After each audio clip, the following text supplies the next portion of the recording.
নাহমাদুহু ওয়া নুসাল্লি ওয়া নুসাল্লিমু কারীম আম্মা বাদ ফাউযু বিল্লাহি মিনাশ শাইতানির রাজিম বিসমিল্লাহির রহমানির রহিম।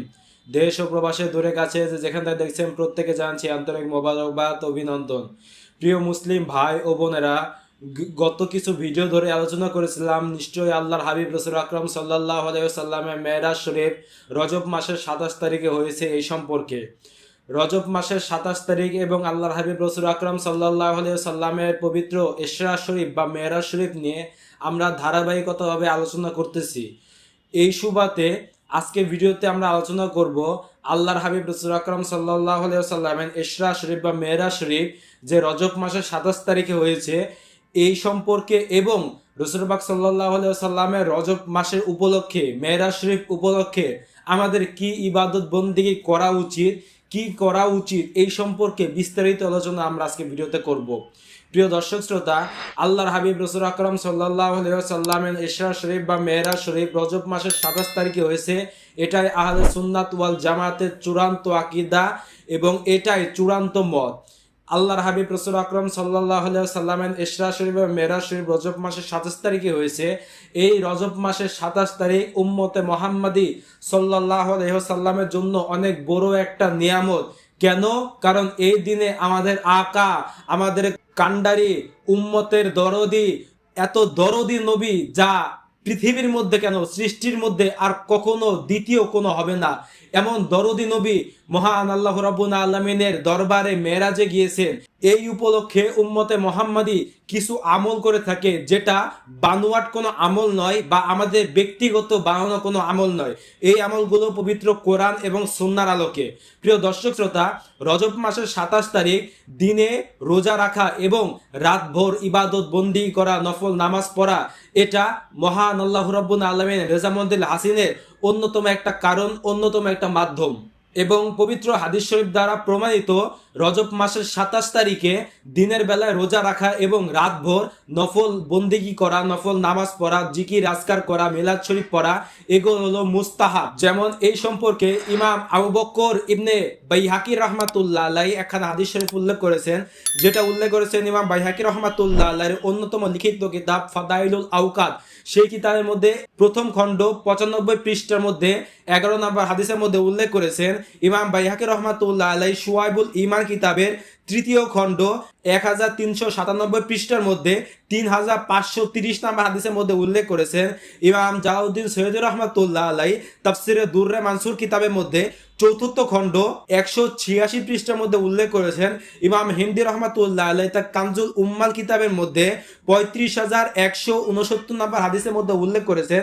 এছাড়াও আরো বহু কিতাবের মধ্যে হাদিসখানা উল্লেখ করেছেন। এইভাবে স্ক্রিনে আপনারা সম্পূর্ণ হাদিসটুকু লক্ষ্য করুন। এই হাদিসের মধ্যে আল্লামা ইমাম হযরতে সালমান ফারসি রাদিয়াল্লাহু তাআলা আনহু থেকে বর্ণিত, তিনি বলেন, নিশ্চয় আল্লাহর হাবিব রাসূল আকরাম সাল্লাল্লাহু আলাইহি ওয়াসাল্লাম বলেছেন, রজব মাসের মধ্যে একটা দিন এবং একটা রাত আছে, যেই দিনে এবং রাতের মর্যাদা মর্তবা অসীম ব্যাপক। যে ব্যক্তি ওই দিনে রোজা রাখবে আল্লাহর সন্তুষ্টি অর্জন করার জন্য, আমার সন্তুষ্টি অর্জন করার জন্য দিনের বেলায় রোজা রাখবে এবং রাত ভোর তাসবিহ তাহলিল নফল বন্দেগী সালাত এগুলো পাঠ করবে, এগুলো করবে, সালাত আদায় করবে, দুরূদ শরীফ পড়বে, জিকির করবে, যে ব্যক্তি এমন কাজ করবে সে ব্যক্তি 100 বছর যদি রোজা রাখে তবে সে রোজা রাখলে যে সওয়াব, এবং রাতের বেলায় সে ব্যক্তি যদি নফল বন্দেগী করে তবে 100 বছর নফল বন্দেগী করার যে সওয়াব তার থেকে অধিক বেশি সওয়াব ওই ব্যক্তির আমলনামায় দান করা হবে। সুবহানাল্লাহ। এই দিনটি কবে? সাহাবীরা প্রশ্ন করলেন, ইয়া রাসূলুল্লাহ, এই দিনটা কবে? তখন আল্লাহর হাবিব রাসূল আকরাম সাল্লাল্লাহু আলাইহি ওয়াসাল্লাম বলেছেন, এই রাতটা হলো রজব মাসের 27 তারিখ। সুবহানাল্লাহ। অতএব এই হাদিস দ্বারা স্পষ্ট প্রমাণিত, যে ব্যক্তি রজব মাসের 27 তারিখে একটা রাতের কথা এবং একটা দিনের কথা উল্লেখ করেছেন এবং এই হাদিসের শেষের দিকে আল্লাহর হাবিব বলেছেন এই দিনটি এবং এই রাতটি হলো রজব মাসের 27 তারিখ। অর্থাৎ যে ব্যক্তি রজব মাসের 27 তারিখ রাতে অর্থাৎ 26 তারিখ রাতের বেলায় নফল বন্দি করবে এবং 27 তারিখ দিনের বেলায় রোজা রাখবে, সে ব্যক্তি 100 বছর নামাজ পড়লে এবং 100 বছর রোজা রাখলে যে সওয়াব তার থেকে অধিক সওয়াব ওই ব্যক্তির আমল নামায় দিয়ে থাকে। সুবহানাল্লাহ। অথচ আফসোস লাগে আমাদের সমাজে কিছু গুস্তাকে রসুল, বেয়াদব রসুল, দুশ্মন রসুল রয়েছে, যারা এই দিনে নফল বন্দি করলে, রোজা রাখলে, আমল করলে অনেকে বেদাত ফতোয়া দিয়ে থাকে, অনেকে শিরকি ফতোয়া দিয়ে থাকে, অনেকে বলে এটা কোরআন হাদিসে নাই। আরে কোরআন হাদিসে থাকার জন্য গবেষণা করা লাগে, পড়াশোনা করা লাগে। খয়রাতি কইরা আলেম হওয়া যায় না, খয়রাতি কইরা কিতাব কেনা যায় না, খয়রাতি কইরা তোমরা তো সারা জীবন ভিক্ষা করতে করতে তোমাদের দিন যায়, তোমরা তো কিতাব কিনতে পারো না, তোমাদের দিন যায় তো ভিক্ষা করতে করতে। তাহলে তোমরা এই কিতাবগুলো কিনবা কিভাবে, এই কিতাবগুলো পড়বা কিভাবে? এগুলো কেনার জন্য, এগুলো পড়ার জন্য টাকা পয়সা প্রয়োজন হয়, তোমরা তো ভিক্ষা করতে করতে তোমাদের জীবন যায়। তোমাদের অন্তরের মধ্যে তো গুস্তাকে রসুল রয়েছে, বেয়াদবে রসুল রয়েছে, তোমাদের অন্তর তো কালা কুসকুসা, তোমাদের মধ্যে এলেম নাই, নূর নাই, যার কারণে তোমরা বেদাত বেদাত বেদাত খুঁজে পাও। কিন্তু আমরা কোরআন এবং হাদিস গবেষণা করে দেখেছি, অসংখ্য হাদিসের কিতাবের মধ্যে উল্লেখ রয়েছে নিশ্চয় এই ব্যক্তি, যে ব্যক্তি এই দিনে রজব মাসের 27 তারিখে ইবাদত বন্দিগি করবে, 100 বছর নফল বন্দিগি করলে, 100 বছর রোজা রাখলে যে সওয়াব, তার থেকে অধিক সওয়াব উম্মতে মুহাম্মাদের আমলনামায় দিয়ে থাকে। সুবহানাল্লাহ। প্রিয় দর্শক শ্রোতা, একখানা বিষয় আপনারা প্রত্যেকে অবগত আছেন, সেটা হলো আল্লাহর হাবিব রাসূল আকরাম সাল্লাল্লাহু আলাইহি ওয়াসাল্লাম যখন মেরাজে গিয়েছেন, মহান আল্লাহ রাব্বুল আলামিনের দিদার লাভ করতে মেরাজে যখন গিয়েছেন, তখন আল্লাহর হাবিব রাসূল আকরাম সাল্লাল্লাহু আলাইহি ওয়াসাল্লাম বাইতুল মুকাদ্দাসে সমস্ত নবীদের হাজির হয়েছিল। 1 লক্ষ মতান্তরে 2,24,313 জন, যতগুলো নবীর সংখ্যা আমরা জানি, সৃষ্টির শুরু থেকে শেষ পর্যন্ত যতগুলো নবী রয়েছে সমস্ত নবী ওই দিনে হাজির হয়েছিল, অর্থাৎ রজব মাসের 27 তারিখে। এটা আমরা প্রত্যেকে জানি, তাই না?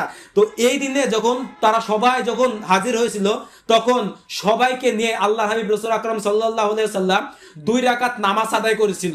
এই যে 2 রাকাত নামাজ আদায় করেছিল, এই 2 রাকাত নামাজ দ্বারা প্রমাণিত নিশ্চয় আল্লাহর হাবিব রাসূল আকরাম সাল্লাল্লাহু আলাইহি ওয়াসাল্লাম নিজে মেরাজ রজনীতে নামাজ পড়েছেন।